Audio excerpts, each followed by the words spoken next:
Assalamualaikum warahmatullahi wabarakatuh. Alhamdulillah alladzi yufaqihu fid din, wassalatu wassalamu ala sayyidina Muhammad al-hadil amin wa ala alihi wa sahbihi ajma'in. Rabbi syrah li sadri wa yassir li amri wahlul 'uqdatam min lisani yafqahu qawli.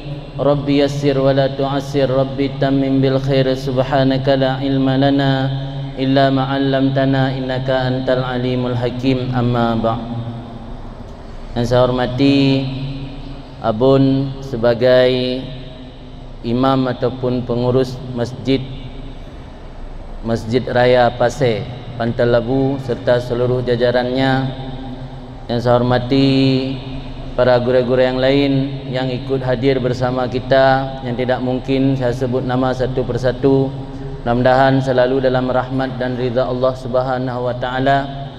Dan yang saya hormati para hadirin dan hadirat, mudah-mudahan selalu dalam rahmat dan ridha Allah Subhanahu wa taala. Pada malam yang berbahagia ini kita berada di menjelang pertengahan bulan Rajab.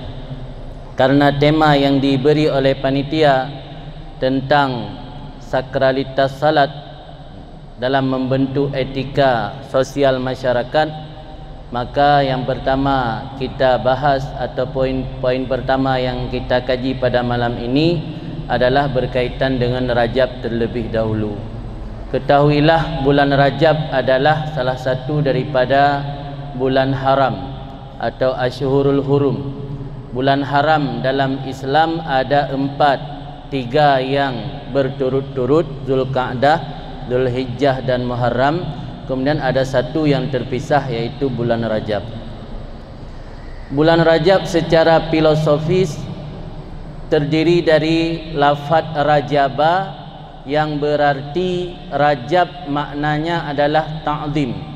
Yurajab yu'azzam, diberi makna yu'azzam. Bulan Rajab lah bulan yang diagungkan, bulan yang dibesarkan atau dihormati. Lafaz Rajab dari lafaz ra, lafaz jim dan lafaz ba. Ra berarti rahmatullah, jim berarti judullah, adapun ba berarti birrullah. Rahmatullah adalah rahmat Allah, judullah adalah kepemurahan Allah, adapun birrullah artinya kebaikan Allah. Jadi bulan ini adalah bulan yang penuh dengan rahmat, karena dari lafadznya saja mengandung arti rahmatullah, judullah dan birrullah. Kemudian ada sebahagian ulama mengartikan makna jim yang ada di pertengahan adalah jurmul abdi, rahmatullah, jurmul abdi dan birrullah. Artinya kesalahan dan dosa hamba diapit oleh rahmat Allah dan kebaikan Allah. Maka bulan Rajab ini terkenal dengan bulan istighfar, bulan di mana kita dituntut memperbanyak memohon keampunan kepada Allah. Karena dalam sebuah hadis Nabi bersabda, Rajab syahrullah, Sya'ban syahri, Ramadan syahru ummati. Apa maksud daripada sabda beliau? Maksud Rajab adalah bulan Allah, karena di bulan Rajab Allah banyak sekali memerdekakan hamba setiap saat daripada api neraka. Maka kita dituntut ataupun dianjurkan memperbanyak istighfar, permohonan keampunan pada bulan Rajab ini. Karena banyak sekali Allah memberi keampunan hamba daripada api neraka setiap saat, bukan setiap hari di bulan Rajab. Malah dalam kitab disebutkan bahawa para ulama dahulu salafus saleh, mereka selalu bercita-cita menginginkan agar diwafatkan Allah dalam bulan Rajab, agar termasuk dalam bahagian daripada utaqa illah, orang-orang yang Allah merdekakan daripada api neraka. Di antara ulama yang meninggal di bulan Rajab termasuk Imam Muslim, pengarang kitab Sahih Muslim. Ya, Abu Hanifah, beliau meninggal di bulan Rajab. Imam Syafi'i meninggal di bulan Rajab. Ibnu Hajar Al-Haytami, beliau juga meninggal di bulan Rajab. Imam Nawawi juga beliau meninggal di bulan Rajab. Jadi bulan Rajab adalah bulan yang sangat agung.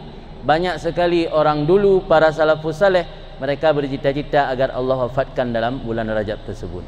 Maka bulan Rajab ini kita mengenal dengan bulan istighfar. Maka dalam Majmu' Syarif atau dalam buku-buku wirid yang ditulis oleh para ulama, kita mengenal satu istighfar yang disebut dengan istighfar Rajab. Jadi ada namanya istighfar Rajab karena saking dituntut dan dianjurkan beristighfar di bulan Rajab sehingga ditulis satu istighfar namanya istighfar Rajab. Juga dalam bulan Rajab dianjurkan kita memperbanyak istighfar di ketika subuh, selesai subuh, dan istighfar sesudah asar. Bunyi istighfarnya dibaca 70 kali, itu Rabbighfirli warhamni wa tub alayya, sambil menengadah tangan ke atas. Rabbighfirli warhamni wa tub alayya itu merupakan amalan salafus saleh. Mereka membaca 70 kali ketika selesai subuh dan ketika selesai asar. Jadi subuh dibaca 70 kali, asar dibaca 70 kali. Kemudian ada juga istighfar Ashhurul Hurum, istighfar di bulan-bulan haram yang ditulis oleh Imam Haddad.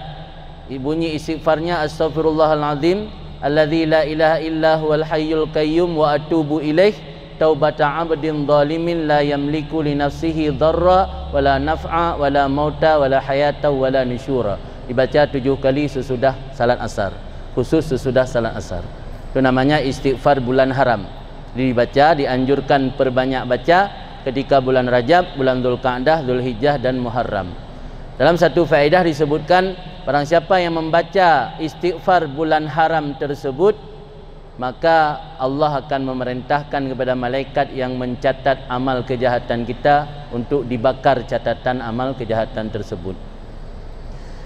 Maka banyak sekali faedah dan keutamaan membaca istighfar ketika bulan Rajab. Cuman yang jadi persoalan di tempat kita tidak menjadi satu tradisi. Yang nak tradisi katanya apam Rajab kan. Jadi kauri apam Rajab. Jadi tradisi istighfar nyaris tidak ada yang melakukannya karena tidak menjadi satu tradisi. Malah kata Imam Syafi'i, di antara 5 malam yang mustajabah doa itu ada pada bulan Rajab. Itu tepatnya di awal malam Rajab. Ada 5 malam yang mustajabah doa. Pertama malam Jumat, itu setiap minggu atau setiap Jumat ada. Kemudian malam nisfu Sya'ban, kemudian malam 1 Rajab sudah lewat, kemudian malam Aidul Fitri dan malam Aidul Adha. Kebanyakan umat Islam karena kurang tahu atau pura-pura tidak tahu sehingga malam-malam tersebut dibiarkan berlalu tanpa kita manfaatkan untuk berdoa dan mendoakan sesuatu, memohon kepada Allah yang terbaik untuk kita baik di dunia maupun di akhirat. Maka dalam kesempatan bulan Rajab ini ada salah satu peristiwa penting yang terjadi di bulan Rajab, di malam 27 Rajab, yaitu Nabi kita Nabi Muhammad SAW beliau menerima kewajiban salat secara langsung daripada Allah Subhanahu wa taala. Maka karena momen judul malam ini adalah tentang sakralitas salat dan bulan Rajab adalah bulan ulang tahunnya salat, maka dalam pertemuan kita kali ini kita kaji dan kita bahas bagaimana nilai sakralnya sebuah salat dalam membentuk etika sosial masyarakat. Ketahuilah, semua orang pernah membaca firman Allah yang berbunyi innas salata tanha anil fahsya'i wal munkar. Sesungguhnya salat itu dapat mencegah seseorang daripada perbuatan keji dan perbuatan mungkar. Namun di balik itu timbul pertanyaan, kenapa malah orang yang melaksanakan salat tidak berhasil membentuk etika sosial yang baik? Malah orang yang melakukan salat melakukan perkara-perkara yang merusak etika. Salatnya tidak menjadi pencegah daripada perbuatan keji dan mungkar.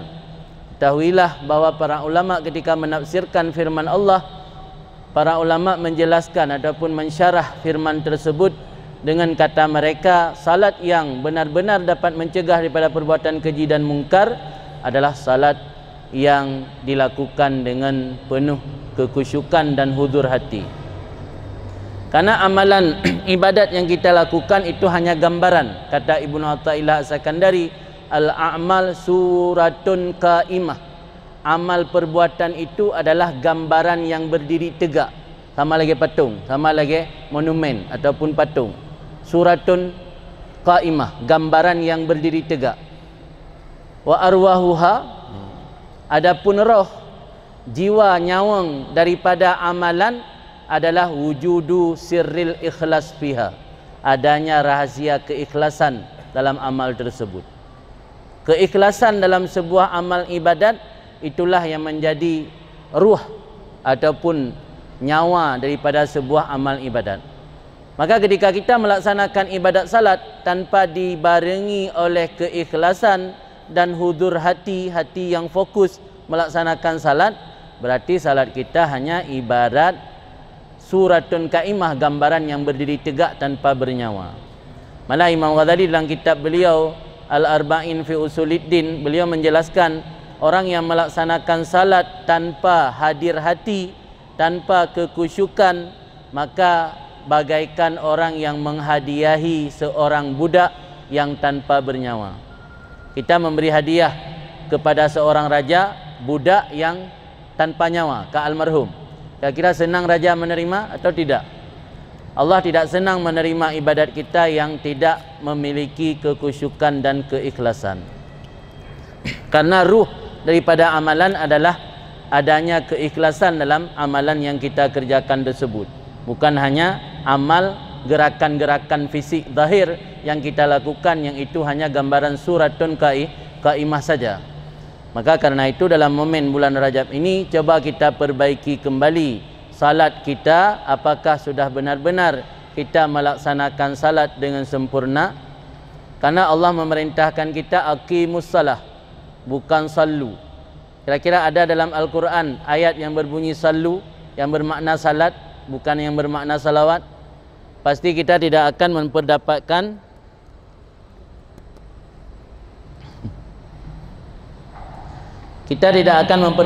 satu ayat pun dalam Al-Quran yang berbunyi salatlah. Semua ayat berbunyi tegaklah salat, tegak olehmu akan salat. Aqimis salah, perintah mufrad, amar mufrad. Aqimus salah, perintah jamak. Jadi yang diperintahkan di situ adalah aqimu, qiyam. Yang namanya qiyam tegak lurus. Mia tegak hana lurus, hana akan qiyam. Allah hana diperintahkannya lakukan salat, tapi yang diperintah dalam Al-Quran tegakkan salat. Kira-kira salat yang tanpa keikhlasan, salat yang tanpa hudur hati, apakah sudah benar-benar tegak? Pondasi yang tidak tegak, dia akan mudah roboh. Katakanlah salat ini imaduddin, tiang agama. Yang namanya tiang harus tertancap tegak dan kokoh. Katanya pegawai bangunan uronyo naisilah pun kan buso ulir, nah mejamun hana buso ulir. Kenapa bangunan yang tinggi harus benar-benar memiliki pondasi yang kokoh dan kuat? Karena dia akan menanggung semua beban-beban yang ada di atasnya. Salat adalah tiang agama. Maka salat yang akan menjadi penyokong untuk menguatkan ibadat-ibadat yang lain adalah salat yang memiliki ruh dan salat yang benar-benar ditegakkan, ataupun dalam bahasa kitab, dalam bahasa Al-Quran disebut qiyamus salah. Dalam kesempatan ini saya akan membacakan sedikit kitab, karena ini adalah pengajian bukan tausiah, tentang persoalan salat menurut kajian Imam Ghazali dalam kitab Al-Arba'in fi Usuluddin. Beliau menyebutkan di sana, setelah menjelaskan bahawa prinsip pertama dalam agama yang berkaitan dengan amal zahir adalah salat. Allah berfirman, aqimis salah li zikri, tegaklah salat karena mengingatku. Ini ada dua poin kata yang penting, aqimis salah, yang kedua li zikri. Yang ada faham ayatnya kiban makna. Aqimis salah, tegakkan salat, artinya baik sembahyang asal-asalan, tapi sembahyang yang kokoh dan tegak. Kemudian poin yang kedua di situ li zikri, karena mengingatku. Artinya salat jangan dalam keadaan hati yang lalai. Sembahyang pertama harus qiyam, tegakkan. Yang kedua li zikri, karena mengingatku kata Allah, bukan salat yang hati lalai. Kemudian oleh Imam Ghazali menjelaskan di sini bahawa ketahui olehmu sesungguhnya kamu ketika dalam melaksanakan salat itu sedang bermunajat kepada Tuhan kamu. Jadi fungsi salat itu adalah munajat. Munajah dari asal kata najwa bermakna berbisik. Kira-kira menyatanya tengah tak berbisik nak urang yang berkaca bengih mana? Bengih kan? Baik riuh, baik karu tengah kamu mesah. Nyo tengah mesah baik tak karu, baik gabuk enak. Jadi munajah berbisik. Orang yang salat hakikatnya sedang berbisik kepada Allah. Sedang membisik sesuatu. Apa yang dia mau bisikkan kepada Allah. Yang namanya orang berbisik pasti harus konsentrasi. Cuma cara tak berbisik nyatanya hana konsentrasi. Maka salat adalah munajah kepada Tuhan. Maka perhatikan olehmu, kata Imam Ghazali, bagaimana kamu salat, dan jagalah dalam salat itu 3 perkara supaya kamu termasuk dalam al-muhafizin ala salah.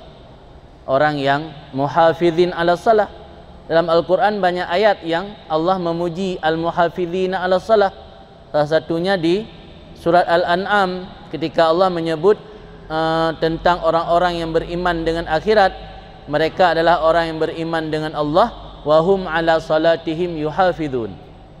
Jadi orang yang muhafazah atau menjaga salat itu dipuji Allah dalam Al-Quran.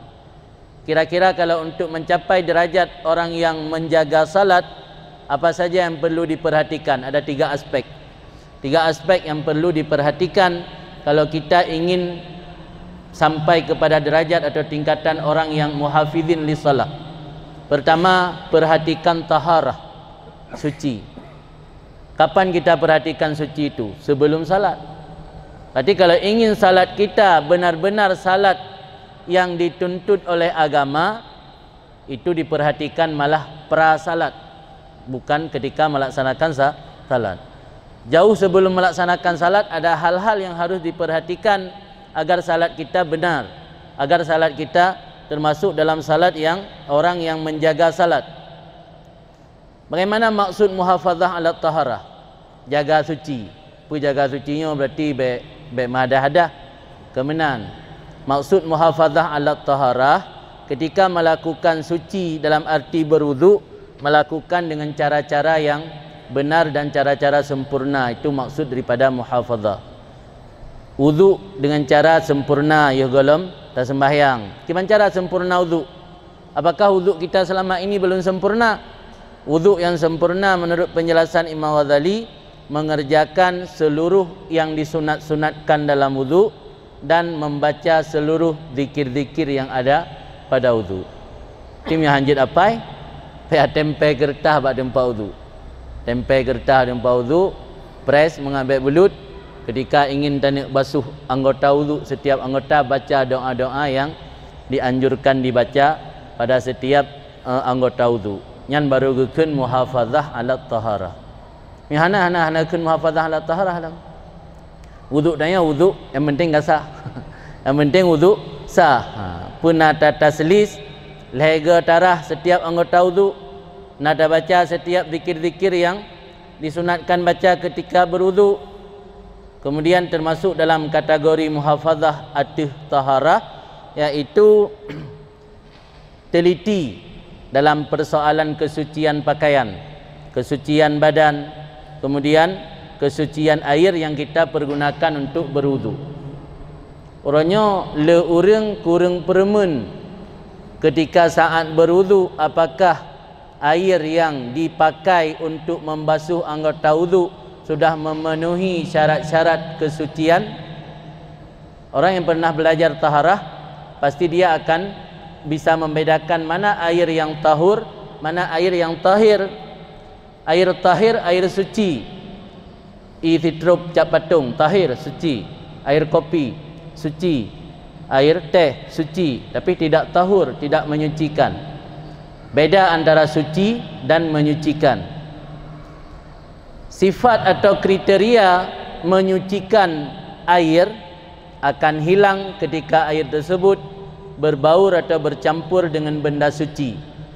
Misal, ibu-ibu yang menggunakan air untuk berwudu, ketika air tersebut dibawa menempel ke wajah, di wajah masih ada sisa make up, pasti air yang dibawa menempel ke wajah tersebut akan berubah warna karena berbaur dengan make up yang ada di wajah. Ketika itu air tersebut hilang sifat tahurnya.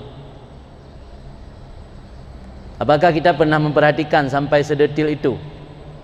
Jarang orang, apalagi masyarakat awam yang memperhatikan sampai sedetil itu. Maka ya kalau wudu, mio tanya yang senang pakai make up, khususnya ibu-ibu, basuh dulu muka untuk membersihkan bekasan make up. Baru ambil air untuk basuhan pertama fardu wudu. Jadi baik langsung tacok basuh air untuk basuhan pertama wudu, yang basuhan fardu, langsung taniatkan rafa' adas. Sementara air ketika menempel di wajah dia sudah berubah karena ada bekasan make up. Itu yang harus dipahami. Maka ihtiyat, berhati-hati atau teliti menggunakan air untuk taharah, ini salah satu daripada bentuk muhafazah ala taharah. Jadi jaga taharahnya kan makna jih. Yang penting tanyakan wudu kan. Jadi pemantang yang sunatkan, pemantang hal-hal yang bisa mempengaruhi kepada hanasah wudu, itu juga menjadi pertimbangan dan perhatian kita yang melaksanakan wudu. Jadi dari awal sebelum salat sudah melakukan hal-hal untuk agar kita dimasukkan dalam kelompok muhafizina ala salah. Jadi salatnya kan asal-asalan, dina persiapan-persiapan. Ada persiapan pra, ada pasca salat, ada prasalat. Tengok merumpak ngurung raya mentang, nada pegak persiapan. Masa merumpak dengan Allah je menan-menan. Ya kan? Dan ejak bawa bupati, kan dah pegak persiapan. Minimal nak pekah ni Banten tu. Sino kas pisang saleh. Tebesanlah pisang-pisang saleh 2 kilo. Karena tanya merumpak ngurung raya. Nak damai oleh-oleh. Jadi nak persiapan-persiapan. Di salat juga butuh persiapan-persiapan agar salat tersebut benar-benar salat yang sempurna dan salat yang benar-benar ditegakkan sebagaimana perintah Allah, aqimissalah. Kemudian maksud daripada menyucikan pakaian itu adalah menyucikan fisik lahir. Hakikat daripada kesucian bukan hanya fisik lahir semata, tapi hakikat daripada penyucian juga penyucian batin atau penyucian jiwa. Kira orang ketika saat kena sembahyang, dia memakai pakaian suci dan menyucikan tubuh daripada najis dan kotoran. Sementara hati yang menjadi pandangan Allah tidak pernah dia sucikan. Hati tanya kotor dengan sifat-sifat tercela. Hati tanya bernajis dengan sifat-sifat angkuh, dengan sifat-sifat ujub, sifat-sifat sombong, sifat-sifat menganggap diri lebih baik, sifat-sifat menganggap remeh orang lain. Sementara fisik zahir kita sucikan dengan wudu, tetapi batin kita tidak pernah kita sucikan. Maka taharah yang dimaksud di sini bukan hanya sebatas menyucikan fisik zahir, tetapi sucikan batin juga. Kemudian ketika kita menggunakan kain untuk menutupi aurat, aurat ada 2 makna. Ada aurat zahir, ada aurat batin. Aurat batin kita memiliki sikap yang jelek, yang itu kita pertontonkan di hadapan Allah, itu juga aib. Orang menutupi aurat luar saja, sementara batinnya dia pertontonkan di hadapan Allah, tidak pernah dia tutup aurat ataupun aib batin. Maka orang yang menutup aurat luar saja ketika salat tanpa menutup aurat batin, salatnya belum sempurna. Salat yang tidak sempurna tidak bisa mencegah daripada perbuatan keji dan mungkar. Kemudian apa dampak ketika kita menyucikan luar? Apakah akan mampu menyucikan batin?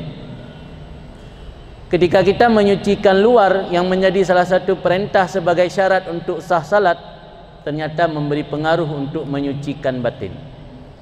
Karena apa yang ada di luar ini gambaran daripada batin, dan punya alakah hubungan, konektivitas antara luar fisik manusia dengan batin.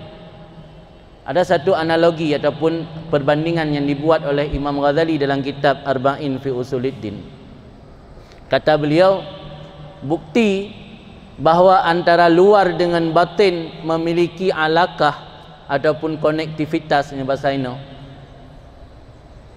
Ada satu tajribah, kata beliau. Tajribahnya percobaan atau eksperimen. Ada satu eksperimen, ma'asyakab, orang yang melakukan hubungan suami isteri. Bila saat melakukan hubungan suami isteri, dia membayang sesuatu yang terang, sesuatu yang indah, sesuatu yang berwarna-warni, pasti akan mempengaruhi kepada anak yang akan dikandung oleh si isteri. Itu kata beliau dalam kitab Arba'in fi Usuluddin. Dan ini hasil sebuah tajribah atau sebuah eksperimen. Orang menyawatai hubungan suami isteri dalam keadaan gebayang hal-hal yang indah, anak pun akan gelih. Tapi sebaliknya ketika hubungan suami isteri gebayang sesuatu yang gelap, gebayang sesuatu yang jelek, yang hanagat, yang anak pi pengaruh. Dia fikir hubungan antara keadaan di luar dengan anak yang dalam rahim urinang. Yang ini bukti berarti nak konektivitas ke, nak hubungan antara luar dengan dalam. Jadi orang yang senantiasa menjaga wudu, hatinya akan bersih. Malah ada orang bertanya, apa resep untuk bisa mampu menundukkan pandangan? Tengok dia tajak berjalan baik lagi mata keranjang. Mata keranjang ke letak mata. Baik gaduh tak kena tak kedih. Salah satu wajib berwuduk, menjaga wuduk. Kiat untuk khusyuk dalam salat juga salah satunya wuduk. Dalam bahasa kita kan al-mu'in alal khusyuk. Al-mu'in bahasa katanya yang membantu. Al-mu'inu alal khusyuk salah satu yang membantu untuk khusyuk itu ada 3. Yang pertama az-zuhdu. Zuhud, tidak terikat hati dengan dunia. Ini susah. Maka aja hanapu ya minta resep kiban cara berkhusyuk dalam sembahyang. Ini hati tanya mentang berat terikat dengan hal-hal duniawi. Sebab kunci pertama untuk mampu khusyuk dalam salat adalah az-zuhdu, zuhud. Yang kedua dawam wudu atau dawam taharah. Yang lebih susah dia jaga kerana tengok hanjal dia datung wudu, sika mangin perut. Hanjal dia datung wudu sika itu bi angin. Hek dia jaga bertaharah. Kemudian yang ketiga iaitu sering-sering membaca Al-Quran. Ya pijaru Ramadan lagi yang nak. Maka menyoleh perkaranya haik nya hanapu ya mita kiban cara buku cung dalam sembahyang. Bagi yang lupa darajah. Jadi darajah dia amal kusyuk ulun dalam sembahyang. Nyo dia jaga alhe perkaranya maka mudah tengok kusyuk dalam salat. Mihana ke sulit untuk kusyuk dalam salat. Itu dampak dari pengaruh luar. Luar bersih, insya-Allah dalam juga akan bersih. Maka orang yang sering menjaga wudu, insya-Allah batinnya, hatinya akan bersih. Kemudian yang kedua, muhafazah yang kedua yaitu menjaga sunat-sunat salat. Apapun yang disunatkan dalam salat dibaca dan diamalkan. Jangan didiskon, sembahyangnya diskon masa. Tanya juga dalam tayak buat udaya. Karena 30 lenek jamun sembahyang mulai dari pun takbir sampai selanjutnya doa iftitah, ya dibaca semua karena anggapan bila tidak dibaca tidak akan sah. Tapi ketika belajar di dayah, tahu bahawa doa iftitah adalah sunat hukumnya, perkara sunat boleh ditinggalkan, maka tidak lagi dibaca. Jadi meninggalkan perkara-perkara yang sunat dibaca dalam salat itu salah satu perkara yang dapat menghilangkan kualitas ibadat salat. Maka muhafazah yang kedua yang perlu diperhatikan, aspek kedua adalah menjaga apapun yang disunatkan dalam salat. Menjaga zikir-zikir dan tasbih. Apapun yang disunatkan bacaan dalam salat dibaca semua, dan kesunahan-kesunahan dalam salat juga dilakukan. Maka kita harus belajar agar tahu mana yang fardu, yang wajib, mana yang sunat, mana sunat hay'ah, mana sunat ab'an. Sunat ab'an dalam sembahyang, tasyahud dan kunut pada salat subuh. Itu masuk dalam kategori sunat ab'an. Jadi beda antara sunat ab'an dengan sunat hay'ah. Sunat ab'an bila meninggalkan sunat tersebut dianjurkan menempel dengan sujud sahwi. Malah seandainya imam tidak membaca kunut, dibenarkan kita melakukan mufarakah salat. Dan mufarakah tersebut mufarakah bi'udhrin dianggap tidak bisa menghilangkan pahala jamaah. Mesti imam mana baca kunut. Yang tanya liket, jid tak baca mekleh, jid tak sujud sahwi, jid tak mufarakah dengan imam. Dan mufarakah tanyanya mufarakah bi'udhrin dianggap. Han membatalkan atau han menghilangkan pahala salat berjamaah. Itu harus benar-benar dipahami mana yang disunatkan, mana tasbih, mana zikir-zikir yang dianjurkan dibaca dalam salat. Yang memandum harus dilaksanakan baru ganggap tanya orang yang muhafazah ketika melaksanakan salat. Kemudian ketahui olehmu, kata Imam Ghazali, bahawa sungguh gambaran salat itu adalah ibarat sebuah haiwan, ibarat gambar sebuah haiwan atau patung. Maka ruh daripada haiwan adalah, ruh daripada salat adalah keikhlasan dan hudurul qalbi. Ikhlas artinya beribadat bukan karena mengharap pujian manusia, beribadat karena Allah semata-mata, liwajihillah. Itu makna ikhlas. Adapun hudur qalbi, makna hudur qalbi adalah hati yang fokus. Sebab nak orang sembahyang padahal nyankan orang mabuk, orang biasa, orang normal, tapi le hana gedepu puatra yang gebaca saat salat.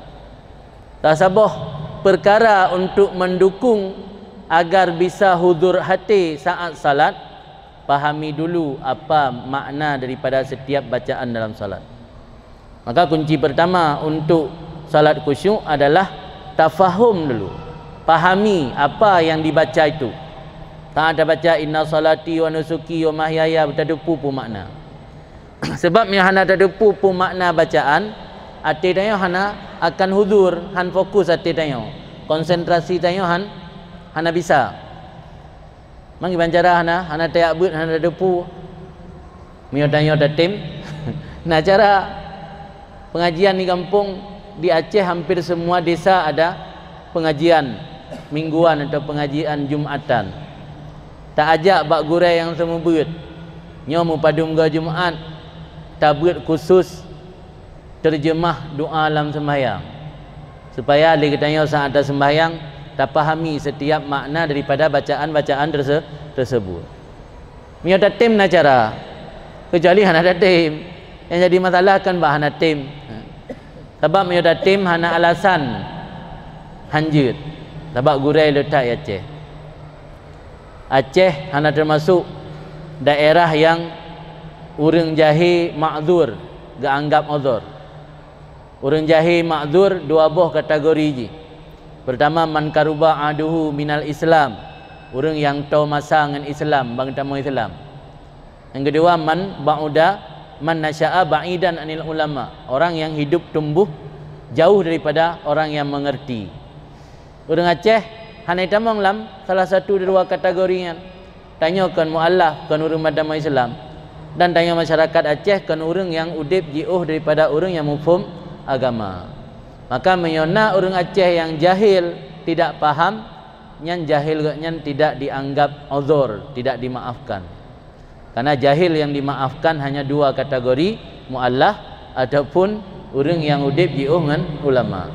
Alhamdulillah di Aceh rata kampung na orang yak beut. Atau hana orang yak beut di kampungnya na tungku yang datang dari tempat lain ya mengajar di kampung tersebut. Jadi hana alasan tanya orang Aceh hana mufhum agama, kecuali memang hana ada temperamen. Maka karenanya nyepelai sembahyang tanya memiliki kualitas dan memiliki ruh, maka jagalah keikhlasan dan hudur hati. Hudur hati artinya konsentrasi saat salat. Bagaimana bentuk konsentrasi? Ya, contoh, ketika kita membaca Allahu Akbar. Apa makna Allahu Akbar? Allah Maha Besar. Kenapa mesti lafaz akbar yang dipilih untuk menjadi pembuka salat? Kenapa tidak lafaz lain saja? Bahkan alhamdulillah Allah Maha hidup. Lanjut sip. Allah Maha memberi rezeki. Kupu macam Allah Maha Besar, untuk mengingatkan kita yang salat bahawa tidak ada yang lebih besar selain Allah. Menyahana yang lebih besar selain Allah, maka tinggalkan yang lain ketika kita melaksanakan salat. Mulut berkata Allahu Akbar, Allah yang Maha Besar. Artinya semua yang selain Allah tinggalkan dulu. Karena mulut kita telah berucap Allah yang maha besar. Yang lain hana yang besar selain Allah. Tapi ketika dalam salat kita tanya hana hadir ati, mulut berkata Allahu Akbar, Allah maha besar. Hati tengah-tengah melalang buana, tengah tingat tu ke apa masa. Dia tengok agen motor, tengah tingkat ke motor. Tengok agen Honda, tengah tingkat ke Honda. Dia tengok agen ingkut, tengah tingkat ke ingkut. Macam-macam lah pupu yang tingkat. Berarti nak lain yang lebih akbar ketimbang Allah. Mulut berkata Allahu Akbar, hati ada lain yang lebih akbar daripada selain Allah. Ini yang akibat hana hudur ati kan. Yang salah satu contoh hudur ati. Kemudian ketika kita baca inna salati wa nusuki wa mahyaya wa mamati, salatku, ibadatku, hidupku, matiku ku persembahkan untuk Allah. Lillahi. Inna salati wa nusuki wa mahyaya wa mamati lillahi rabbil alamin. Kalau kita faham apa maksud daripada lafaz kata-kata tersebut, maka jiwa kita akan melebur, jiwa kita akan merasa kerdil di hadapan Allah. Kehidupan kita, mati kita, hidup kita, ibadat kita, semua kita persembahkan di hadapan Allah. Maka kata Imam Ghazali, bila kita tidak mampu khusyuk dalam salat dari awal sampai akhir, usahakan khusyuk pada 3 tempat. Salah satu dari 3 tempat ketika membaca inna salati wa nusuki wa mahyaya. Bukan ketika membaca inna salati, ketika membaca inni wajjahtu, lanjutan daripada doa iftitah. Ketika kita membaca inni wajjahtu wajhiya, apa artian inni wajjahtu wajhiya? Wajjahtu lun hadapkan, wajhiya wajah lun. Maksud wajah nan bukan hanya wajah fisik, tapi artinya tubuh dan hati-hati kita juga terhadapkan ke hadapan Allah. Inni wajjahtu wajhiya lilladzi fatara samawati wal ard. Aku hadapkan tubuh dan semua zatku di hadapan Tuhan yang menciptakan langit dan bumi. Ketika anda membaca inni wajjahtu, usahakan hadir hati. Andukan giyu hadir hati nan agar tidak bertolak belakang mulut dengan hati tanya. Yang lembu contoh lain. Masa Iran hoi siro daramil lah. Dah hoi Pak Daramil. Dah tutup Pak Daramil dengan kejap dengan Honda pak jalan. Pak ni dong tiap penting tak. Le gedang. Ani dah ni cok dapi. Ni telefon lain berapa. Pak Daramil yang ka gedang mana? Hanana open, hanana permun. Kira-kira bengih tersinggung Tuhan. Pasti tersinggung. Ini orang telah disetup tanya, udang tanya buat tengah jalan, ana kai pegah abang orang lain. Yang menansit mulut tanya ketika katakan lun kalun hadap draw di hadapan Allah yang menciptakan langit dan bumi. Ternyata hati tanya sedang menghadap kepada perkara-perkara lain. Jadi tidak sesuai antara mulut dengan hati. Maka Imam Ghazali menganjurkan bila kita tidak mampu khusyuk pada seluruh salat, usahakan pada saat membaca inni wajjahtu wajhiya lilladzi fatara samawati wal ard, usahakan inam khusyuk. Kemudian tempat yang kedua, oleh Imam Ghazali menganjurkan kita khusyuk ketika membaca iyyaka na'budu wa iyyaka nasta'in. 4 adanya dalam Fatihah. Yang sembahyang per rakaat berarti 4 kali baca Fatihah. Ketika kita membaca iyyaka na'budu wa iyyaka nasta'in, akan engkau kami sembah dan kepada engkau kami memohon pertolongan, yang mulut berkata, hati baik sedang mengharap bantuan pada manusia. Pak babah dengan wa iyyaka nasta'in, latih dia dah pak soju mentang pengat. Dengan tingkat tegengon, nangon danya medan megah jika kakaya nak mutang pen dah ebi modal. Pak babah tu wa iyyaka nasta'in, bakron kamu leke tolong dekan Allah. Latih dengan tingkat Allah. Mai tengok hana dah sembah Allah tak. Dalam pandangan tasawuf, menyembah itu bukan berarti kita sujud.